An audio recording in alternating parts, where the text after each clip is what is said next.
안녕하세요. 작년 가을 이혼녀가 되어버린 30대 후반의 여성입니다. 소름 끼치는 남편과 더는 한 이불을 덮고 살 자신이 없어서 뒤도 안 돌아보고 도망치듯 이혼했어요. 그리고 지금도 그때를 생각하면 온몸이 부들부들 떨린다니까요. 제가 사람 보는 눈이 없어도 너무 없었던 탓이겠지만 남편과 저는 일적으로 처음 알게 되었어요. 일단 제 직업은 방송국 PD로 제 입으로 말하기는 조금 남사스럽지만 나름대로 잘 나가는 편입니다. 반면 남편은 작은 광고회사에서 일하던 사람으로 유명세 같은 건 전혀 없는 사람이었어요. 그리고 처음 현장에서 마주쳤을 때는 솔직히 말 한마디 섞을 이유가 없기도 했는데 그 이유가 한 공간에 있었다 뿐이지 아예 업무 자체가 달랐거든요. 하지만 어쩌다 보니 또 한 번 같이 일할 기회가 생겼고 그때는 남편이 먼저 와서 아는 체를 하대요? 그런데 사실 그렇게 받는 인사도 저에겐 특별한 일은 아니었어요. 방송국에선 제가 나름대로 알려진 사람이었고 그래서 저는 상대를 몰라도 상대 쪽에선 저를 아는 경우가 자주 있었으니까요. 아무튼 나름대로 반갑다고 아는 체를 하는 남편이 스치듯 제 기억 속에서 떠올랐고 그래서 저도 그때 그분이시냐 하곤 가볍게 인사를 나눴습니다. 그리고 그땐 그 인사로 남편과 제가 그토록 가까워질 줄은 상상도 못했죠. 몇 번의 가벼운 대화가 오갔던 어느 날 남편은 자기도 언젠가 저처럼 방송국에서 일하고 싶다며 저더러 자기한테 조언 같은 걸 좀 해줄 수 없겠냐 하더라고요. 하지만 제 입장에선 남편 같은 사람이 처음이 아니었고 솔직히 매번 그런 사람들을 상대해주기도 보통 일은 아니었죠. 그래서 처음엔 최대한 돌려서 거절을 했습니다. 그래도 혹시나 제가 자기를 무시했다거나 그런 쓸데없는 오해는 사고 싶지 않았으니 무척 조심스러웠고요. 그런데 어째서인지 남편은 조금도 포기하는 기색을 보이지 않는 거예요. 그렇다고 저를 귀찮게 한 것은 아니지만 아무튼 그런 남편의 당돌한 모습에 저도 뭐랄까 한마디로 호기심이 생겼죠. 잊고 지내던 제 열정을 남편에게서 발견한 것 같은 기분도 들었고 그래서 결국 2달 만에 사적인 만남을 갖게 되었고요. 시작까지 시간이 좀 걸렸을 뿐 저희의 관계는 급속도로 발전해 나가기 시작했습니다. 남편은 매사 의욕이 넘치는 사람이었고 저는 그런 남편의 적극적인 태도가 나이를 떠나 배울 만한 점이라고 생각했어요. 참고로 남편은 저보다 3살이 어렸지만 연애할 때만 하더라도 나이와 상관없이 참으로 어른스럽다는 생각을 몇 번이나 하게 만들더군요. 그래서 남편이 결혼하자며 프로포즈를 해왔을 때도 제가 믿고 존경할 수 있는 남편이 되어줄 거라 믿었죠. 그래서 큰 고민 없이 하겠다 했고요. 그런데 솔직히 시댁에서 반대를 할 줄은 몰랐습니다. 시부모님께서는 제가 홀어머니와 단둘이 산다는 점 그리고 당신들 아들보다 나이가 많다는 게 마음에 들지 않는다며 대놓고 심지어 저를 문전박대하셨죠. 전 솔직히 홀어머니와 둘이 사는 게 왜 제 흠인 거며 제 나이 또한 문제라고 생각하지 않았어요. 아버지가 돌아가셨으니 홀어머니와 단둘이 사는 건 당연한 거 아닌가요? 그러면 저희 어머니가 재혼이라도 하셨어야 한다는 건지. 그리고 나이 차이도 남자가 몇 살이고 많은 건 별 문제가 되지 않는 세상인데 제가 겨우 3살 많다는 이유로 양심이 있네 없네 소리까지 들어야 한다는 게 너무 자존심도 상하고 모욕적이더라고요. 그래서 남편에게 헤어지자 했습니다. 이런 소리까지 들어가면서 당신이랑 결혼하고 싶지 않다면서 말이죠. 그런데 남편이 자기는 저 없이는 안 된다며 자기는 이 세상에 미련 없다. 솔직히 돌이켜 생각해보면 웃기지도 않는 소리인데 가볍게 무시해버렸으면 될 것을 매정하게 뿌리치질 못했어요. 그리고 무엇보다 남편이 자기만 믿고 따라오라는데 그 말이 왜 그렇게 눈물이 나던지. 그래서 결국 시댁과 반년 정도 부딪힌 끝에 부부의 연을 맺을 수 있었습니다. 결혼할 때 남편은 사회생활을 시작한 지 몇 년 되지 않아 모아둔 돈이 많이 없었어요. 그리고 시댁에서는 반대하는 결혼을 강행하는 저희한테는 한 푼도 보태줄 수 없다시대요. 그래서 결국 남편은 3천만 원을 가지고 온 게 전부였지요. 반면에 저는 제가 모아둔 돈도 넉넉했고 어머니가 해주신 재산도 꽤 있었습니다. 제 명의로 된 월세를 받는 상가도 있었고요. 그리고 전 어리석게도 이런 경제적 능력을 바탕으로 시댁으로부터 인정을 받고 싶었어요. 그래서 제가 거의 일방적으로 해가는 결혼이었는데도 아무런 불만을 갖지 않았죠. 제가 원래 어디 가서 계산 못한다 소리를 듣는 사람이 아닌데 그땐 눈에 뭐가 씌이기라도 했던 건지 참으로 어리석었네요. 한편 나름대로의 난관을 극복하고 꾸리게 된 가정이었기에 앞에는 오로지 꽃길만 있을 줄 알았습니다. 연애할 때 큰 소리 난 일이 없었으니 결혼 생활도 비슷할 줄로만 알았죠. 하지만 결론부터 이야기하자면 그건 순전히 제 착각이었어요. 많은 일들이 있었지만 남편이 제 이름을 팔고 다녀서 저를 너무 힘들게 했거든요. 본인인 저마저도 금시초문인 이야기를 흘리고 다녀서 이따금씩 저를 좀 아는 사람들은 너가 정말 그런 말을 했냐며 확인을 해오기도 했는데 그때마다 제가 느꼈던 그 곤혹스러움이란 이루 말을 할 수가 없었네요. 도대체 왜 그래? 왜 내가 하지도 않은 말을 하고 다니는 거야? 사람이 말하다 보면 실수할 수도 있는 거지. 그렇다고 이렇게 화를 낼 건 또 뭐야? 사람들이 자꾸 오해하잖아. 그리고 이 바닥에서 평판이 얼마나 중요한지 몰라? 야, 너 지금 내가 너보다 어리다고 가르치는 거야? 넌 내가 잘 되는 게 싫지? 네 그늘 아래 두려고 그러는 거지? 진짜 짜증난다.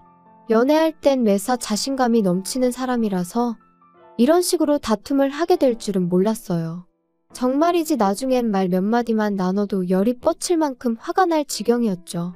지금 생각해보면 자격지심이라도 있었던 건지 차라리 솔직하게 나 이런저런 일로 힘들다 하고 도움을 구했다면 저는 조금도 주저하지 않고 남편을 도왔을 겁니다. 아무튼 저는 남편의 그런 모습에 하루가 다르게 지쳐갔고 실망할 수밖에 없었죠. 하지만 틀어진 부부 사이에도 불구하고 저는 저 나름대로 남편의 가족들 그러니까 시댁 식구들에게 최선을 다했어요. 비록 고맙다는 말 한마디 제대로 들어본 적은 없었지만 내가 누군가에게 잘하면 그 복이 다시 나에게 돌아온다는 친정어머니의 가르침을 따랐던 거죠. 그런데 세상 사람들 마음이 다 저희 어머니나 저 같지가 않더라고요. 결혼한 지 만으로 2년차가 되던 무렵부터 친정어머니 건강이 조금씩 나빠져가는 듯 했어요. 반면에 저는 일거리가 넘쳐나서 일주일 내내 쉬는 날 하루도 내기가 어려운 상황이었죠. 그래서 남편에게 두세 차례 친정어머니를 모시고 병원에 가달라고 한 적이 있어요. 저도 남편이 바빴을 때 제가 남편을 대신해 시부모님을 모시고 병원을 다닌 적도 있었고 심지어 아버님이 수술을 하셨을 때는 꼬박 이틀을 곁에서 지샌 적도 있었으니 우리 부부 사이가 좋고 나쁜 걸 떠나 그 정도 부탁은 당연히 할 수 있다고 생각했거든요. 그런데 남편의 반응은 정말 차갑기 그지없었습니다. 지금도 잊혀지지 않아요. 내가 왜? 당신 어머니잖아. 요새 여자들은 효도는 셀프로 하는 거 좋아한다던데. 넌 왜 그래? 무슨 말을 그렇게 해? 내가 그동안 시부모님한테 어떻게 했는데? 내가 그러라고 시켰냐? 너 좋아서 한 걸 가지고 왜 나한테 그래? 그러니까 하기 싫으면 하지 마? 그 말 한마디에 오만 정이 다 떨어졌죠. 그래서 딱 그때부터 저도 시댁에 해드리던 모든 지원을 중단했어요. 그리고 그 안에는 경제적인 지원도 포함되어 있었고요. 부부 사이의 생활비도 그 무렵부터 칼같이 계산하기 시작했네요. 저는 남편에게 10원짜리 하나 쓰기도 아까울 만큼 남편이 미웠으니까요. 그리고 이렇게 무의미한 결혼 생활을 계속 이어가야 하나 차라리 지금이라도 헤어지자고 할까? 그런 생각이 들던 무렵 친정어머니께서 쓰러지셨습니다. 병원 말로는 신경성으로 달리 손 써볼 방법도 마땅치 않고 이런 식이라면 어머니가 1년이나 버티실 수 있을지 모르겠다고 했어요. 말 그대로 사형 선고나 다름이 없었죠. 저도 어머니도 몇 날 며칠 서로 말 한마디 쉽게 하지 못하고 눈물만 흘렸습니다. 그리고 상황이 그렇다 보니 이혼이니 뭐 그런 건 생각할 겨를도 없었어요. 남편도 남편대로 그때만큼은 저나 어머니에게 나름대로 신경을 쓰려고 하는 게 보이기도 했고요. 하지만 미리 말해두지만 이건 다 생쇼에 불과했네요. 그렇게 속절없이 시간만 흘러가던 어느 날 저는 친정어머니의 담당이로부터 뜻밖의 이야기를 듣게 되었어요. 얼마 전부터 한국에 수입이 되기 시작한 신약이 있는데 그게 저희 어머니한테 효과가 있을지도 모르겠다고요. 그런데 문제는 보험이 안 된답니다. 한 번 투약하는데 700만 원 가까이 들고 2주에 한 번씩 10번은 투약하셔야 될 거라면서. 하지만 저는 고민하고 말고 할 것도 없이 해보겠다 했어요. 막말로 앉아서 돌아가실 날만 기다리고 계시게 하느니 뭐라도 해보는 게 당연하지 않나요? 그리고 정말 돈이 없다면 모를까. 아니 없다고 해도 어떻게든 해드렸을 거예요. 그런데 남편이 이 이야기를 듣더니 아니, 너 생각을 하고 말하는 거야? 한 번에 700씩 10번이면 7천이야. 7천이면 웬만한 중형차는 사고도 남는 큰돈이라고. 지금 너는 우리 엄마랑 중형차를 비교하는 거야? 제정신이니? 아니, 말이 그렇다는 거지. 근데 효과 없으면 환불은 해준대? 진짜 한심해서 말도 안 나오네. 너야말로 머리에 뭐가 들어있는 거야? 내가 지금 뭐 쇼핑하는 거야? 거봐, 환불도 안 해준다는 거잖아. 그거 다 상술이야. 7천이라니 생각할수록 욕 나오네. 너는 가족이 장모님 뿐이야? 내 생각은 안 해? 미래에 태어날 우리 아이한테는 뭐 어쩔 건데. 쓸데없는 소리 하지 마. 당신한테 돈 달라고 안 할 거고 내 능력으로 해드리는 거니까. 그리고 당신하고 알고 지낸 시간보다 내가 엄마 딸로 지낸 시간이 훨씬 길고 의미 있거든? 그러니까 서운한 애 어쩌네 그런 소리도 할 거 없어. 당신이 나한테 그런 말을 할 자격이나 돼? 결국 제 고집대로 신약으로 치료를 받기 시작했지만 솔직히 말해서 초반에는 효과가 없는 것 같았어요. 그리고 그때 저는 말 그대로 무너져 내리는 기분이었습니다. 마지막이자 유일한 희망이라고 생각했으니까요. 그런데 정작 남편은 자기가 뭘 했냐며 의기양양해하는 꼴이라니. 한마디로 정말 재수가 없더라고요. 하지만 편찮으신 어머니께선 당신까지 떠나고 나면 제 옆에는 남편 하나 남는다 생각하셨는지 계속해서 저더러 남편에게 잘해주라 하시고 저희 남편한테도 번번이 당신이 미안하다 하셨는데 다시 그때를 떠올리니 가슴에 돌 하나 걸린 듯 속이 불편하고 답답해지네요. 아무튼 정말 하루하루가 암담했지요. 하지만 죽으라는 법은 없다고 딱 절반쯤 지났을 무렵부터 놀라울 정도로 어머니의 증세가 호전되어 갔어요. 그리고 마지막 투약으로부터 2달이 지난 뒤 저희는 담당이로부터 6개월 뒤에 다시 오라는 말을 듣게 되었습니다. 치료가 성공적으로 끝났지만 추이를 지켜보자는 이야기였죠. 어머니도 저도 벅차오르는 감정을 주체하지 못하고 병원을 나서며 얼마나 울었는지 몰라요. 그리고 이튿날 저는 어머니랑 제주도로 여행을 떠났습니다. 어머니가 병원 생활을 무척이나 답답해 하셨거든요. 그래서 3박 4일 동안 맛있는 것도 먹고 즐거운 시간을 보내고 왔어요. 그리고 그러는 동안 남편은 말이라도 한마디 가령 잘 쉬고 오라던가? 네, 전혀 없었습니다. 저도 뭐 별 기대도 없었지만요. 한편 꿈같은 여행을 끝내고 어머니를 댁으로 모셔다 드리고 집에 왔어요. 원래는 어머니더러 당분간 저희 집에서 같이 지내시자 했지만 어머니가 사위 불편하게 하기 싫으시다며 거절을 하셨거든요. 아무튼 그래서 이제 짐 정리도 하고 어질러진 집도 치우고 그러고 있는데 남편이 거칠게 현관문을 열고 집 안으로 들어오더군요. 그리고 얼마나 술을 마셨는지 자기 몸 하나 제대로 가누지도 못하면서 저더러 한다는 소리가 너랑 니네 엄마 때문에 다 망했다. 다 꼬였어. 꼬였다고. 내 인생 책임져.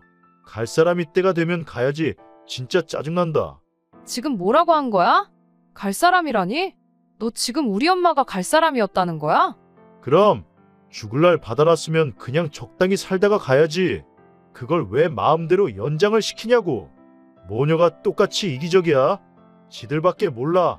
정말이지 온몸에 소름이 쫙 끼치면서 저 인간이 저러다 나한테도 무슨 짓을 할지도 모르겠다는 생각이 들더군요. 그래서 간단한 짐만 챙겨서 술 취한 남편이 잠이 든 틈을 타 도망치듯 집을 나왔습니다. 그리고는 바로 어머니 댁으로 향했어요. 원래는 어머니를 걱정시키긴 싫어서 호텔로 가려고 했는데 그러다 남편이 혼자 계신 어머니한테도 찾아가 폐악질을 할지도 모르겠다는 생각에 그럴 수도 없었거든요. 어머니는 어머니대로 방금 헤어진 딸이 얼굴이 사색이 되어서는 돌아왔으니 몹시 놀라신 눈치셨습니다. 그리고 그런 어머니께 저는 그간의 제 결혼 생활부터 시작해서 아무래도 이혼을 해야 할 것 같다더는 같이 못 살겠다는 이야기까지 전부 털어놓았죠.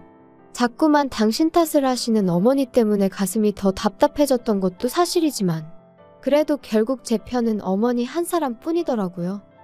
이튿날부터 저는 변호사를 만나고 이혼을 준비해 나가기 시작했습니다. 그리고 저는 그 과정에서 황당한 몇 가지 사실을 알게 되었어요.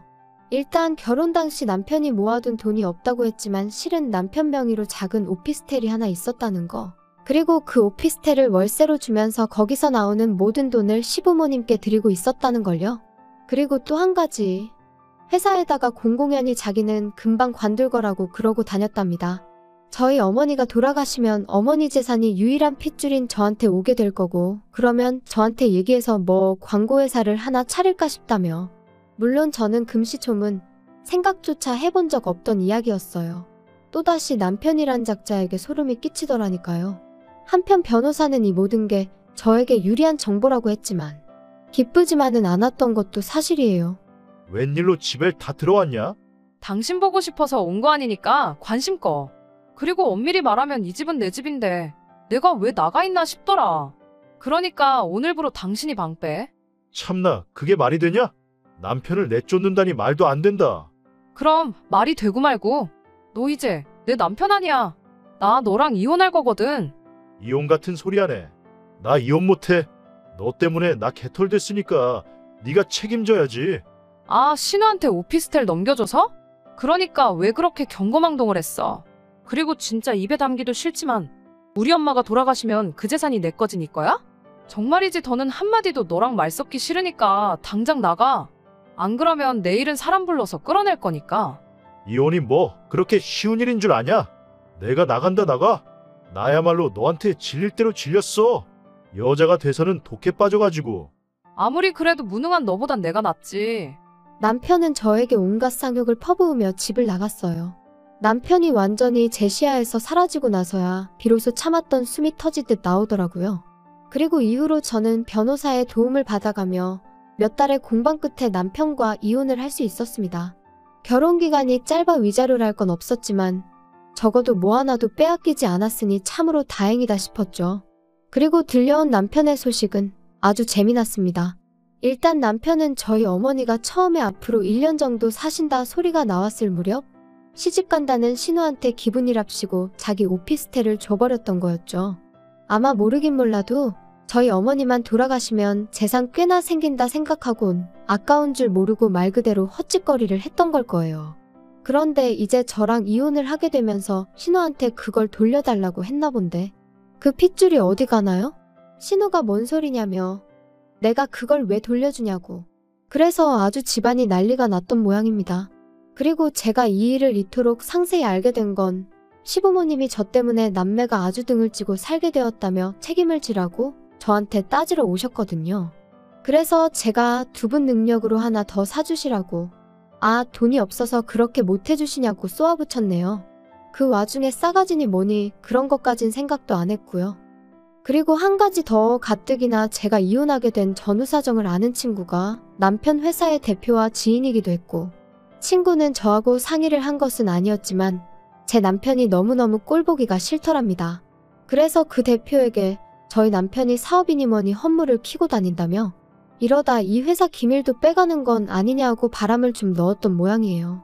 그리고 그러자 대표도 그렇지 않아도 그 직원 때문에 다른 직원들 불만이 이만저만이 아니었다면서 결국 해고시켰답니다. 팀워크도 부족하고 불성실하고 뭐 아주 틀린 말도 아니었으니 남편도 제대로 한마디 반박도 못해보고 쫓겨나듯 나왔나 봐요. 저더러 네가 꾸민 짓이냐 그러고는 연락이 왔었는데 그때만 해도 저는 아무것도 몰랐던 때라서 이 인간이 뭔 소리를 하는 건가 싶었는데 비하인드 스토리를 알고 나니 정말 웃겨서 한참을 웃었다니까요. 아무리 돈 앞에 장사 없다지만 그래도 한때는 정말 저 하나만 있으면 된다고 눈물 콧물까지 짜대던 인간이었는데 이런 걸 보면 사랑이란 게 참으로 간사한가 싶기도 하고 그저 제가 옥석을 가려내지 못해서 이런 일을 겪은 건지 정말 사랑이란 건 믿기 어려운 것인지 여러 가지로 생각을 하게 되네요. 부디 여러분은 저와 같은 실수는 하지 않으셨으면 좋겠습니다. 평생을 의지하고 소중히 아껴줄 상대를 만난다는 거 저 한 번만 더 기대하고 기다려봐도 될까요? 따뜻해지는 이 계절처럼 제 마음에도 훈풍이 불어오길 기다려봅니다. 들어주셔서 감사해요.